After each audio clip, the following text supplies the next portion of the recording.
Hi guys, Pragyan here, currently a second year MBBS student at AIMS New Delhi, and welcome back to our channel. So guys, today's video is about the last 40 days physics strategy to crack NEET 2023. But guys, before I begin, let me thank all of you for your awesome response and love on the Day in My Life video. It really means a lot.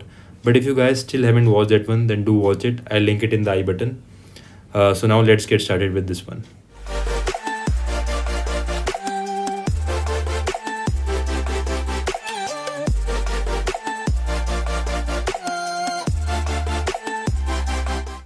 So guys अभी इस stage पे दो type के students होंगे. एक तो जिनकी physics strong है and they might already B scoring 155 और 160 प्लस, और दूसरे होंगे यार जिनकी फिजिक्स वीक है and they might be scoring 100 और इवन बिलो. तो यार this video is basically targeted for दो स्टूडेंट्स जिनकी फिजिक्स अभी वीक है, but I am pretty sure कि यार जिनकी फिजिक्स स्ट्रॉन्ग भी है वो भी अगर इस वीडियो को देखेंगे they can easily boost their score bye 5 to 10 marks. तो यार अब बात करते हैं सेफ स्कोर की. तो यार वो रहेगा 620 plus marks this year for a GMC seat. उसके लिए you guys need to score 340 plus in bio, 150 plus in chem, और फिजिक्स में you need to score 130 plus out of 180. And guys I am telling you यार कि 130 score करना out of 180 in physics is really easy.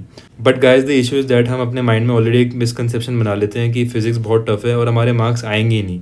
तो यार first of all we need to get rid of these thoughts and then we need to work upon ourselves. We need to solve multiple questions, we need to clear our concepts and revise our concepts, and I'm pretty sure यार इस सब के बाद you will definitely score really well in physics.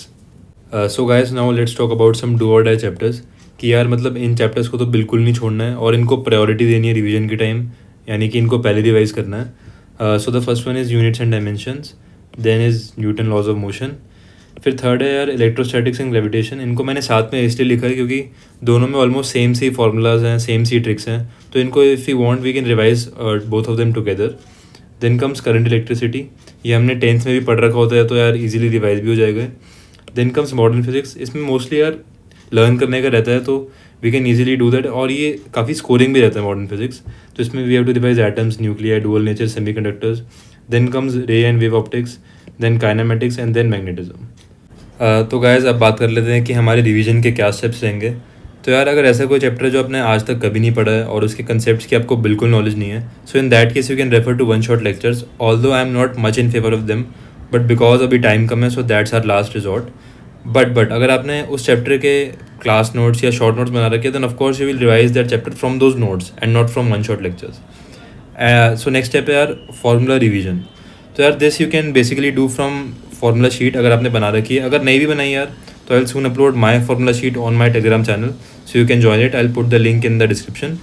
Next step है और really important step is solve PYQs. NEET के तो definitely आपको सॉल्व करना ही है फॉर एटलीस्ट पास्ट 10 years. अगर टाइम मिलता है so you can also solve PYQs of JEE Main as well. And guys ये एक फैक्ट है कि 70 to 80% of question in NEET are almost of the similar pattern as PYQs. तो यार PYQs तो डेफिनेटली सॉल्व कर लेना of NEET for at least past 10 years. Next और रियली इंपॉर्टेंट स्टेप है कि गिव मल्टीपल मॉक टेस्ट. और यार सिर्फ मॉक टेस्ट देने से ही यू वोंट सक्सीड, उसके साथ साथ you also have to analyse your mistakes. तो यार test analysis is really important. तो यार एनालाइज करते time you will find mainly 3 types of mistakes. या तो आपको कंसेप्ट बिल्कुल ही नहीं पता था, या आपका कंसेप्ट वीक था, या फिर सिली मिस्टेक हो गई. तो यार फर्स्ट 2 केसेस के लिए तो यार यही सोल्यूशन है कि you go back again to that concept, उसको आप रिवाइज करो, उसके और क्वेश्चन प्रैक्टिस करो और उस कंसेप्ट को स्ट्रेंथन करो. और यार लास्ट जो केस है सिली मिस्टेक वाला, उसको इम्प्रूव करने के लिए यार एक ही सोल्यूशन है कि you practise more and more. जितना यू विल प्रैक्टिस उतना you will have lesser chances of committing silly mistakes in the final exam. तो guys basically one shot lectures का और रिवीजन फ्रॉम क्लास नोट्स और short notes is to develop your concepts, और इन concepts का और formulas का application होगा basically in solving PYQs and giving multiple mock test. So guys now let's talk about the question solving strategy. तो यार ये सिंपल से 5 steps हैं to solve any question in physics in NEET. First step है and really important step कि read the question carefully. Question को आराम से पढ़ो, उसको एनालाइज करो आराम से.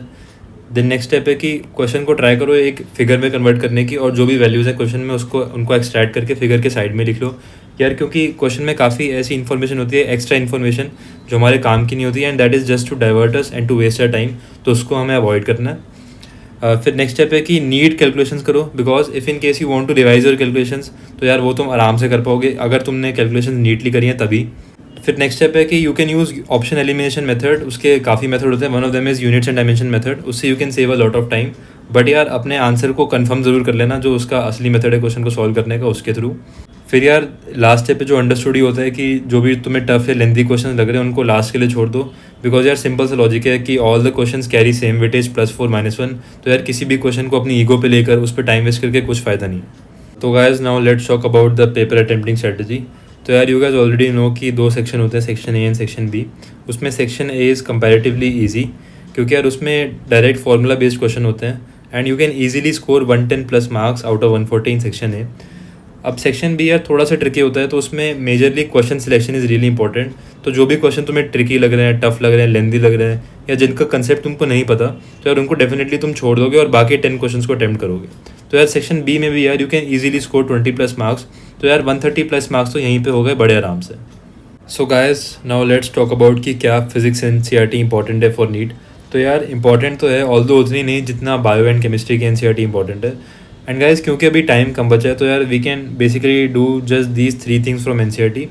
फर्स्ट पॉइंट इज़ यार you should read the summary of each and every chapter.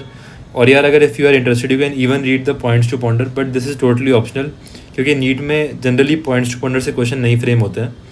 फिर नेक्स्ट पॉइंट है यार you should go through the intext question and solve example, क्योंकि कभी कभार यार डायरेक्टली यही क्वेश्चन उठ के नीट एग्जाम में आ जाते हैं। तो यार इनको तो ज़रूर से देख लेना एक बार।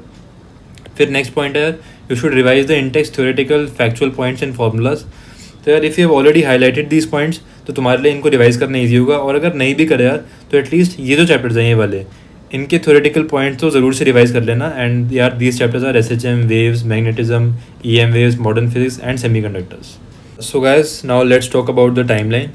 तो यार तुम लोग ट्राई करना कि you are able to complete your syllabus by 15 April. उसमें you can take a buffer of 2-3 days. फिर 15 अप्रैल ऑनवर्ड्स बेसिकली तुम्हें 2 ही चीज़ करनी है, गिव मॉक टेस्ट और फिर रिवीजन। और यार मॉक टेस्ट भी अब तुम्हें फुल सिलेबस मॉक टेस्ट देना है, पार्ट सिलेबस मॉक टेस्ट मत देना अब। और यार रिवीजन कैसे करनी है, तो यार मॉक टेस्ट में तुम जो भी गलतियाँ कर रहे हो, तुम्हें जहाँ भी लग रहा है कि मेरा ये कंसेप्ट वीक है, तो यार तुम उसी कंसेप्ट को जाके वापस रिवाइज करोगे। एंड गाइज इस मेथड के through you will be able to save a lot of time. And guys I would suggest that you stop giving mock test from 5th May। फिर 5th एंड 6th May को you will do the final revision. 5th May को you can revise your NCERT and 6th May को you can just revise the formulas. And then finally guys 7th May is the D-Day। 7th May को you guys have your NEET. तो यार just believe in yourself, stay confident. और यार ये सोच के चलो कि इन पिछले 2 साल में तुमने बहुत अच्छे से मेहनत करी है। अगर नहीं भी करी यार तो एटलीस्ट ये पास्ट 1 मंथ में तो बहुत अच्छे से करी है। एंड जो भी तुमने पढ़ा यार उसी से क्वेश्चन आएंगे and you will be able to perform really well. And guys all the best for NEET, एकदम फोड़ के आना। So guys that's it for the today's video. Thanks for watching. And guys अगर स्ट्रैटेजी अच्छी लगी हो तो वीडियो को लाइक कर देना, शेयर कर देना। एंड यार चैनल को सब्सक्राइब करना बिल्कुल मत भूलना, because I will soon be bringing strategies for bio and chemistry as well. And I'll upload this PDF in my Telegram channel. This is the link. I'll also put the link in the description so you can join it. So that's it guys. Signing off. Bye bye.